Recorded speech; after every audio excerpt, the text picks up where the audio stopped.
RTV app వార్తల్ని క్షణాల్లో చదివే అవకాశం ఉంటుంది. ఒక న్యూస్ పేపర్, ఒక టెలివిజన్ ఛానల్ మీ చేతుల్లో ఎప్పుడూ ఉంటాయి. ఒంటరిగా ఉన్న వృద్ధ దంపతులను టార్గెట్ చేసిన దుండగులు ఘాతుకానికి పాల్పడ్డారు.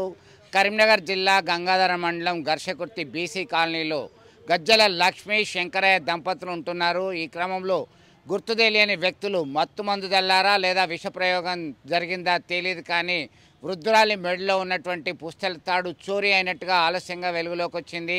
అయితే అపస్మారక స్థితిలో ఉన్నటువంటి వృద్ధ దంపతులను గుర్తించినటువంటి ఇరుగు పొరుగు వారు గమనించి 108 అంబులెన్స్ ద్వారా ఆసుపత్రికి తరలించారు. దీంతో చికిత్స పొందుతూ ఇప్పటికే శంకరయ్య అనే వృద్ధుడు మృతి చెందాడు. వృద్ధురాలు చికిత్స పొందుతుంది. ఆమె పరిస్థితి విషమంగా ఉంది.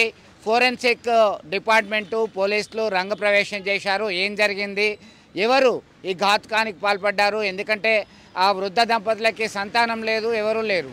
దీంతో వారు దొంగతనమే లక్ష్యంగా వచ్చి దాడి చేశారా, విషప్రయోగం చేశారా, లేదా ఏమైనా మత్తుమంది ఇచ్చారా అనే కోణంలో విచారణ జరుపుతున్నారు.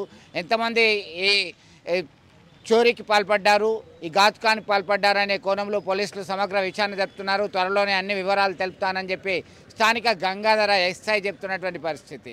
ఇలాంటి వాటికి చెక్ పెట్టాలని స్థానికులు కోరుతున్నారు. మరిన్ని వీడియోస్ కోసం ఛానల్ ని సబ్స్క్రైబ్ చేయండి. లేటెస్ట్ అప్డేట్స్ కోసం వాట్సాప్ ఛానల్ ని ఫాలో చేయండి. అండ్ లింక్ డిస్క్రిప్షన్ లో ఉంది.